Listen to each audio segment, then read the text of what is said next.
This is 7 National News, and in our top story, His Highness Sheikh Khalifa bin Zayed Al Nahyan, the UAE President, has approved the 12th new cabinet of the federal government, which boasts 8 new ministers, 5 of whom are women. His Highness Sheikh Mohammed bin Rashid Al Maktoum, the Vice President and Prime Minister of the UAE and ruler of Dubai, made the announcement, which is the largest structural change in the country's history. The average age of the new ministers is only 38, with the youngest minister a 22-year-old woman. The new government has seen the addition of ministers for tolerance, the future, youth, happiness and climate change. Supporting the education sector will be 2 new ministers in addition to the current minister, as well as the formation of the Supreme Council for Education to oversee their work, as well as the formation of the Youth Council and the Council of UAE Scientists. Some of the changes include the following. His Highness Sheikh Mohammed bin Rashid Al Maktoum, the UAE Prime Minister and Minister of Defence. His Highness Sheikh Saif bin Zayed Al Nahyan, the Deputy Prime Minister and Minister of Interior. His Highness Sheikh Mansour bin Zayed Al Nahyan, the Deputy Prime Minister and Minister of Presidential Affairs. His Highness Sheikh Hamdan bin Rashid Al Maktoum, the Cabinet Minister and Minister of Finance. His Highness Sheikh Abdullah bin Zayed Al Nahyan, the Cabinet Minister and Minister of Foreign Affairs and International Cooperation. His Highness Sheikh Nahyan bin Mubarak Al Nahyan, the Cabinet Member and Minister of Culture and Knowledge Development. Her Excellency Sheikh Lubna bin Khalid Al Kazmi, the Cabinet Member and Minister of State for Tolerance, and Mohammed bin Abdullah Al Gagawi, the Cabinet Member, Minister of Cabinet Affairs and the Future, to name just a few. Some of the new ministers include Najla Mohammed Al Awar, the Cabinet Member, Minister of Community Development and Secretary General of the Ministry of Cabinet Affairs and the Future, and Dr. Tani Ahmed Al Zayudi, the Cabinet Member, Minister of Climate Change and Environment. The UAE Vice President, Prime Minister and ruler of Dubai, His Highness Sheikh Mohammed bin Rashid Al Maktoum, honoured the winners of the Best Government Services on Smartphones on the last day of the World Government Summit here in Dubai. The ruler of Dubai honoured winners across 10 categories, some of which included T-Jacket from Singapore, who won in the Smart Wearable Technology category, which is a body system used in special needs education for kids with autism. At the national level, Dubai Police's app that sees traffic fines paid online won the first prize. In the one-stop app category, Mobile One from India was announced the winner, which brings together services of government departments. While at the national level, Dubai Now, Dubai's smart government app, was the winner, which provides comprehensive smart government services.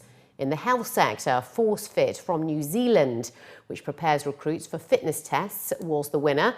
And at the national level, Hard Abu Dhabi came out on top, which allows users to find out about health services. In the transport sector, the international winner was ID Pass from France. And at the national level, the RTA was announced as the winner. His Highness Sheikh Mohammed bin Zayed Al Nahyan, the Crown Prince of Abu Dhabi and Deputy Supreme Commander of the UAE Armed Forces, has arrived in the Indian capital of New Delhi, beginning his official visit to India. The Crown Prince and his accompanying delegation were welcomed by Prime Minister Narendra Modi, who led a number of senior officials in the Indian government.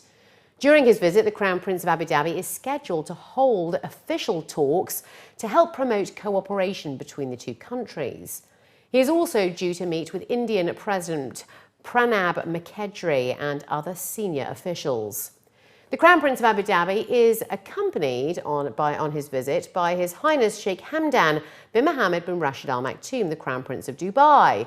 His Highness Lieutenant General Sheikh Saif bin Zayed Al Nahyan, the Deputy Prime Minister and Minister of Interior, and His Highness Sheikh Hamad bin Zayed Al Nahyan, the Chief of the Abu Dhabi Crown Prince's Court. One of his first visits was to Raj Ghat, the memorial to Mahatma Gandhi today, where he observed a minute's silence and laid a wreath of flowers on Gandhi's shrine. He also planted a sapling at the site and watered a tree that the later founding UAE President, Sheikh Zayed, also planted on a visit to India. The Domestic Helpers Dispute Department handled around 1,000 cases since its inception in the middle of last year. According to figures released by the General Directorate of Residency and Foreigners Affairs, 245 cases were related to absconding, 54 were complaints related to withholding passports, while 338 were requests to cancel work permits. Major General Mohammed Ahmed Al-Mari, the director of the GDRFA, said that the department's sole mission is to preserve the rights of domestic helpers and mediates any disputes that may arise between employers, their sponsors and recruitment offices. He also stressed the importance of informing domestic helpers about their rights and duties. Over 9,400 fines were issued for violations related to distorting the appearance of the city in Sharjah last year, that's according to the municipality. The authority is warning that the community that a fine of 500 dirhams is imposed on those who break the rules, which include hanging clothes for drying on balconies, storing unused materials, and installing dish antennae on the outside of buildings. The fine is then doubled in the case of a non-payment. The Sharjah municipality also revealed that it has fined more than 300 residents so far this year. Officials were quoted saying that residents can use balconies for drying clothes, but in a way that they are not seen from the outside. However, storing unused furniture on balconies is highly dangerous, as children could climb on them and fall. It was revealed that in the past 3 years, around 100 children have died from falling from balconies. The Abu Dhabi Education Council and Mubadala Development Company have announced the launch of LiveScience, a joint initiative to bring together aspiring engineers and scientists. Running until March the 5th at Mushrif Central Park in the capital, the event will welcome Abu Dhabi's youth to discover and learn about aerospace, science and technology innovations. LiveScience combines Boeing's Above and Beyond interactive science exhibition, exploring transformative innovations in aerospace through a simulated space elevator, as well as an immersive theatre. The event also commemorates Boeing's 100th anniversary this year and was developed in collaboration with NASA and the Smithsonian Institution. A series of workshops presented by lema are also being rolled out, an informal science education program to stimulate an interest in science, organised by the Abu Dhabi Technology Development Committee and held under the patronage of Her Highness Sheikha Shamsa bint Hamdan bin Mohammed Al Nahyan, the wife of the ruler's representative in the Western region. The event is open to the public weekdays from 4 p.m. to 8 p.m. and weekends from 4 p.m. to 9 p.m. In order to build a sustainable economic foundation, we need to invest in people.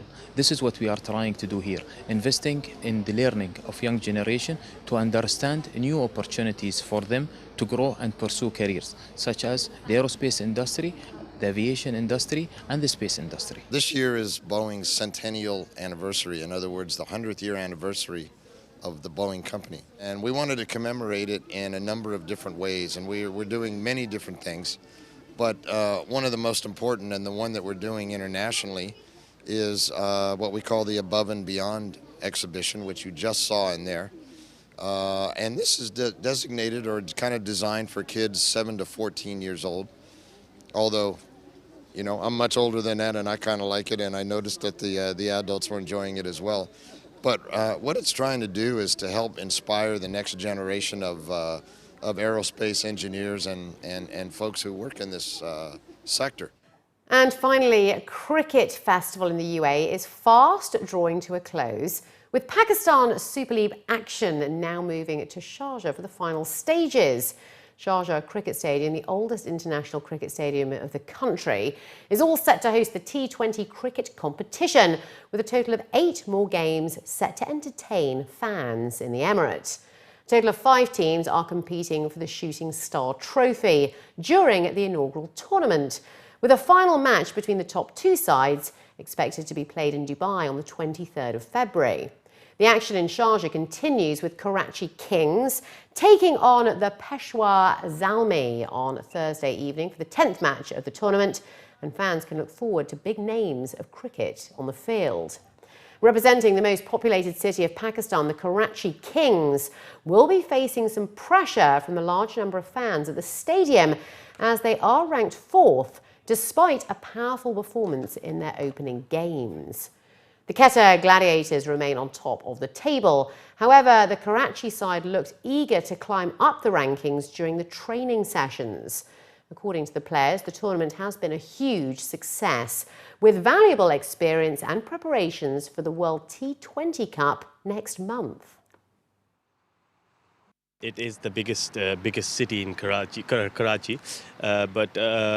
we've got a great side, and we've got a very talented side. As referred to conditions, we've got one of the best teams, but we're not clicking at the right moment. We're not finishing it off for the last 2 games, but inshallah we'll try to come hard, and we try to win the games as expected. And it's brilliant to play for Karachi. It's very important for Pakistan Cricket Board to be able to find some new players, especially this format they're playing now. There is Asia Cup and World Cup coming up, so it will be a great opportunity for them. And for us, it's a great experience to be able to share with the dressing room with some of the other players and some of the local players with Pakistan and get to know them. So overall, it will be a very good experience for all the players. You know, obviously it's been well broadcasted and publicised on social media and that sort of thing. So you know, fairly high-profile tournament and my first experience as an overseas player. So it's been good, and hopefully we can carry on going well. I think just being an overseas player, you know, it's different. Obviously, coming to a side where you don't know anyone. You know, obviously know Ravi from England, but apart from that, getting to know everyone quite quickly. You know, guys from different cultures and that sort of thing. Yeah, just getting to know everyone really.